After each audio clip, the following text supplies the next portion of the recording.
brought up in Narea Namosi. It's 3-hour drive inland. It's bush, the highlands, a lot of mountains and rocks. Village life is sort of easy in some ways and hard in other ways as well. No electricity, no network, no ovens. Obviously, there's no like electric stuff for cooking and sort of things. The kids, every day is a job to go collect firewoods to cook the meal for 3 times a day. Obviously, you go to school. It's roughly around 10 to 15K walk every day, back and forth. Come back after school, pretty much running back on the way, going back to the village and playing touch rugby before dawn.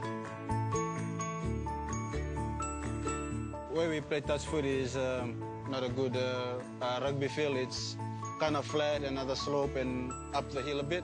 Half was muddy and half with the long grass. While you're playing touch rugby, you have to see where you run as well, and we run there every day. You're sort of used to where the hole is, where the rock is. Random people like messaging me on Instagram or Facebook, just how proud they are, for me representing Australia.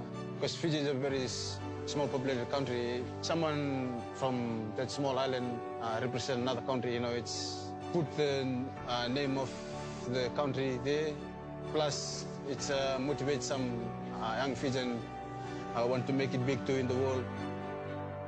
It's something I'm proud of as well, and hopefully I motivate some young kids back at home, to pursue the same dream that I did.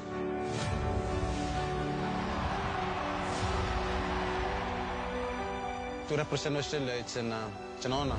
It's something I'm going to remember all of my life. It's country that gave a lot to me and my family.